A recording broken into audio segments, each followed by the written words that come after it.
전립선 비대증이란 어떤 병일까요? 영국의 찰스 3세 국왕님이 전립선 비대증 수술 뒤 퇴원하셨다는 소식과 똑같이 전립선 비대증에 대하여 전반적으로 살펴보도록 하겠습니다. 후, 겸사겸사 생체 공존의 박테리아격 수량의 정체가 식신의 영역이라는 이론 및 정액에도 있는 인어 INNE의 산균의 양날의 과학에 대하여도 전개하기에 앞서 최신 관련 연구에 대한 발제 겸 소개해드리기로 합니다. 이하는 연구 피계 기사로 게재한 글들로서 문장 존대형도 아니며 존칭어도 없는 언론 기사형의 문체인 사실을 먼저 밝혀두므로 부디 충격 없으시기를 충고해 둡니다. 영국 왕실은 새해 들어 2건의 의료 사건을 겪었다. 찰스 3세 국왕이 런던 시내 민간병원에서 전립선 비대증 수술을 받고 29일 입원 사흘 만에 퇴원했다고 BBC 방송이 보도했으며 왕세자빈도 복부 수술을 받고 약 2주 만인 이날 아침 퇴원하여 윈저의 집으로 돌아갔다. 국왕은 커밀라 왕비와 함께 병원을 떠나며 왕실 팬들에게 손을 흔들어 인사하는 모습도 카메라에 담겼다. 왕실은 성명에서 국왕의 요양을 위해 공식 일정을 조정할 예정이라고 밝혔으며 스카이뉴스 등은 최대 한 달간 공식 일정을 소화하지 않을 것이라고 전했다. 그런데 BBC는 왕실이 자세한 내용을 밝히지 않았지만 암과는 관계가 없다고 했다면서도 그러나 입원 회복에 걸리는 기간과 발표문의 어조를 감안하면 왕세자빈의 병이 중하다는 점은 분명하다고도 보도했다. 왕세자빈이 마지막으로 참석한 대회 행사는 작년 성탄절 왕실 가족 예배였다. 왕세자빈은 지난달 공식 활동을 모두 소화했었고 건강이 좋지 않다는 신호는 없었다고 BBC는 전했다.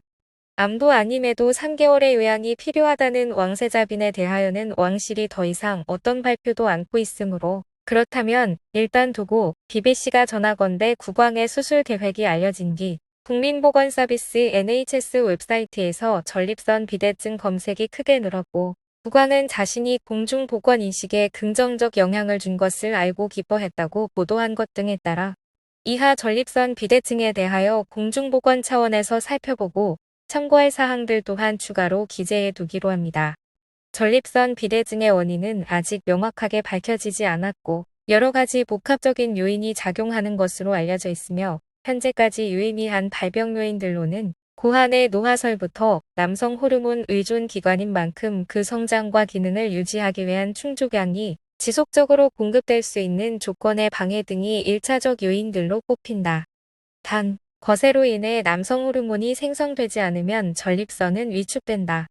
유전적 요인과 가족력 등도 전립선 비대증과의 연관에 유의미 값을 갖는다고 결론 나 있다. 전립선 비대증 수술 환자의 자손 쌍둥이들 또한 높은 상관관계를 보인다.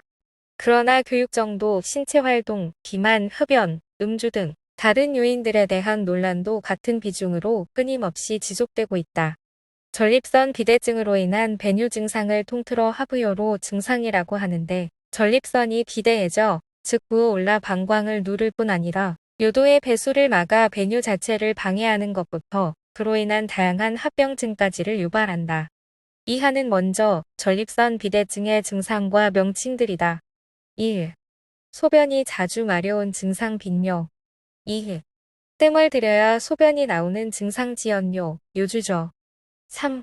아랫배에 힘을 주어야 소변이 가능한 증상 복압배뇨. 4. 소변 줄기가 가는 증상 세뇨, 양뇨. 5. 소변이 중간에 끊기는 증상 단축뇨. 6. 소변을 봐도 개운치 않고 또 보고 싶은 증상 잔뇨감. 7. 소변을 다 보고 난 후 방울방울 떨어지는 증상 배뇨 후 요점적. 8. 소변이 마려우면 참지 못하는 증상 요절박. 9. 소변을 참지 못해 옷에 누는 증상 절박성 요실금. 10. 자다가 일어나 소변을 보는 증상 야간 빈뇨 등이 있다. 검사법 및 치료법도 몇 가지로 다양한데 방치하면 물론 만성질환으로 전개되고 결국 전립선암 등 중병화되기 마련이다. 검사법은 위 항목들로 자가진단하거나 결국 못 견디는 상태에 이르러 병원에 가면 알게 될 것들로서 굳이 살펴보는 것은 미뤄둔다. 치료법으로는 최일차적으로는 대기요법이 있는데 증상이 환자가 견딜 만한 수준의 경우에는 일정 기간 동안 그 경과를 관찰해 보면서 자욕, 배뇨 습관의 개선, 수분 섭취량의 조절, 식이요법 등으로 증상이 개선될 수 있는지를 살피는 것인데 모든 병이 그렇듯 조기 발견으로 조기의 조심요법으로 증상을 급격히 개선시킬 수 있는 것이지만 대체로는 잘 구분하지 못하거나 차일피일하다 중간 정도로 전개되어 있기 마련이다.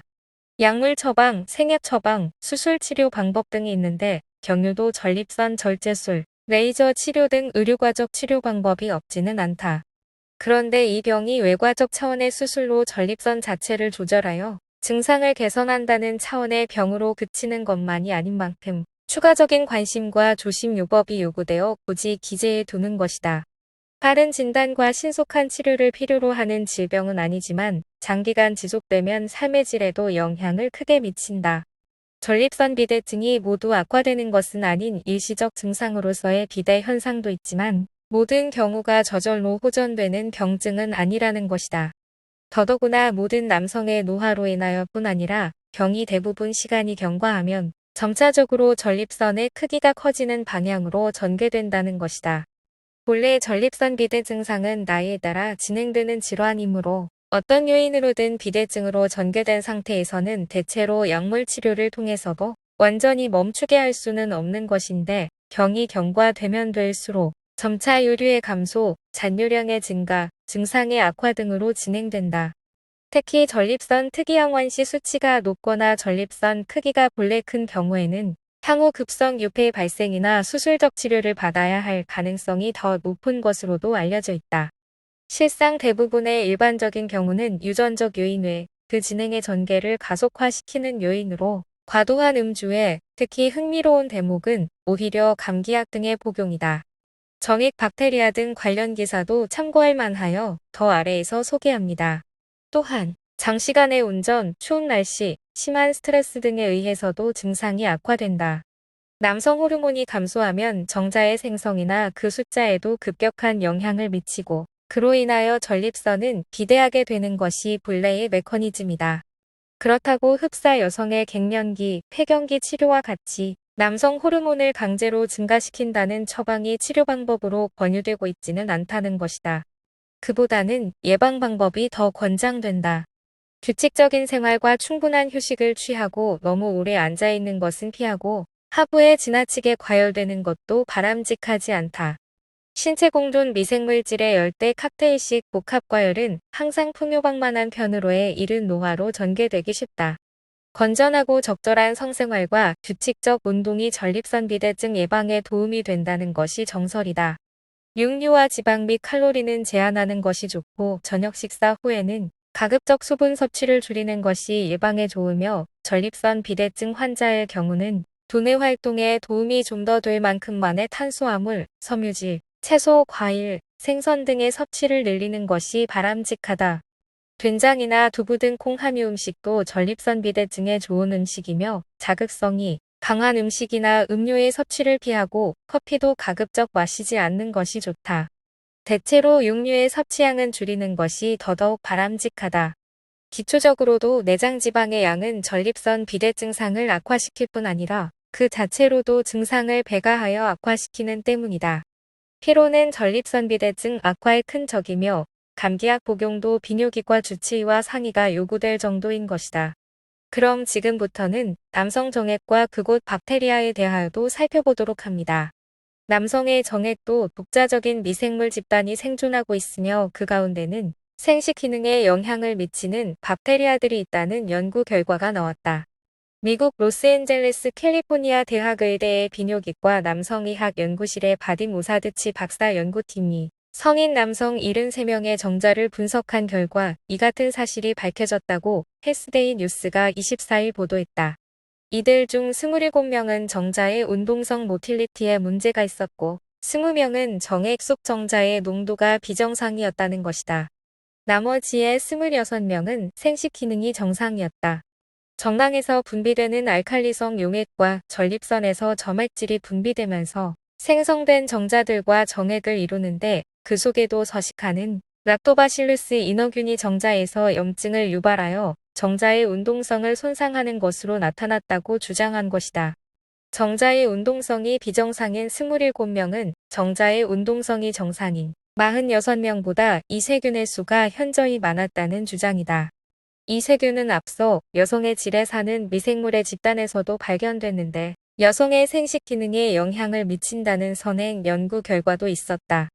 또 정액 속 정자의 농도가 비정상인 20명은 정자의 농도가 정상인 53명보다 슈도모나스 스투체리균과 슈도모나스 플루오리센스균이 많고 슈도모나스 푸티다균은 적었다. 연구팀은 이 새로운 사실이 정액의 미생물 집단과 생식 기능 사이의 복잡한 관계를 밝혀내기 위한 보다 종합적인 연구로 이어지기를 기대한다고 말했다. 이 연구 결과는 영국의 과학 전문지 사이언티픽 리포트 최신호에 발표됐다. 단, 절대 참고할 것은 건강한 질내의 5점 종인 락토바실러스는 젖산을 생산하여 질내 산성화를 유도하거나 유해균의 생장을 억제하는 과산화수소를 생산하며 대장점막 면역계의 활성화 등을 통해 질내 건강을 보호한다는 사실이다. 질내의 유익균인 랍토바실러스가 사라지거나 그 자리에 같은 혐기성인 다른 세균들이 더 증식하면 세균의 균형이 깨지게 되는데 그 증상이 지렴이 되는 것이다. 또 어나타르 등이 2015년 남아프리카의 HIV 연구를 위한 코호트 스터디 중 146명의 대상자를 선정하고 생식기 세균의 16S rRNA 대용량 염기 서열의 분석을 기초로 대상자를 총 4개의 그룹으로 분류하였는데 각각의 그 그룹이 1. 락토바실루스 이너스를 제외한 락토바실루스가 5점 종인 그룹 2. 락토바실루스 이너 락토바실루스 이너가 5점 종인 그룹 3. 가드넬라가 5점 종인 그룹 및 4.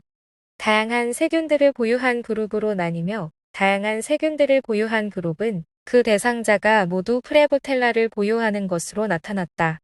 그런데 이러한 다양성 그룹은 성병의 여부와 상관없이 염증성 역할을 하는 시토카인의 농도가 증가되어 있었으며 허서박테리용, 에어로카커스, 스니시어, 지멜라, 모바일롱푸스, 프레보텔라와 같은 특정 세균과의 염증에 강한 상관성을 입증하였다.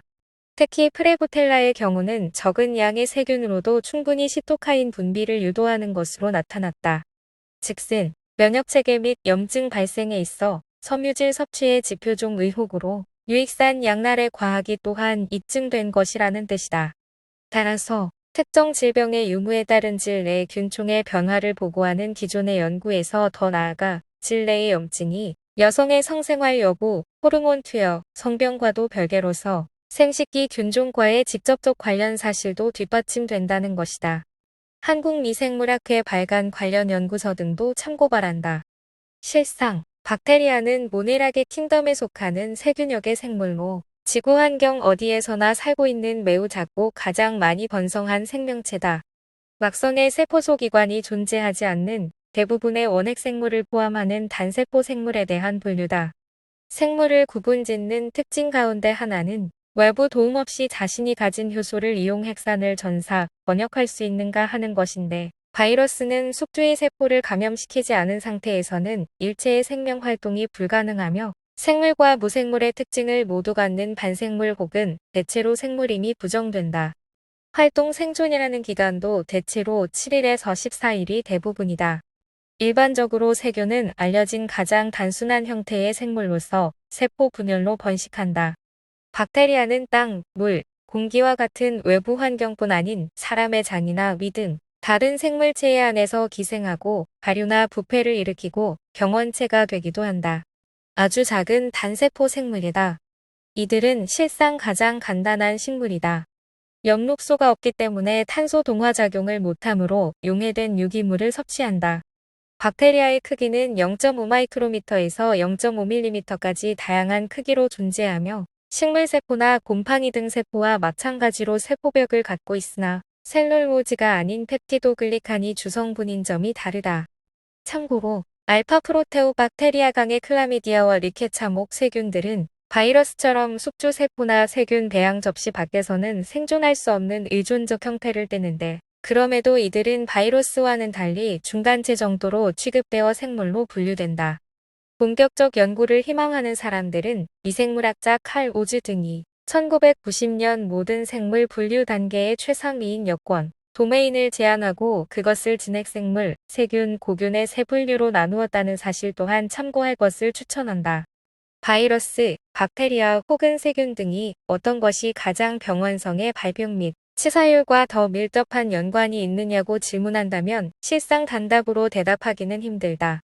생물이 아닌 것이 생물성의 병원성화되는 과정은 물론 산인어들의 염증 등 작용에 대한 발지겸, 양날의 칼에 대한 필자의 논증적 기초에 대하여도 직접 전문 영역적 심화 고찰해 줄 것도 희망하면서 편식하지 않는 것도 중요하겠으나 편식하지 않는 것만이 정답은 아닌 차원에 대하여도 입론하는 소개의 취지를 세워둔다는 것으로 단락해 둔다.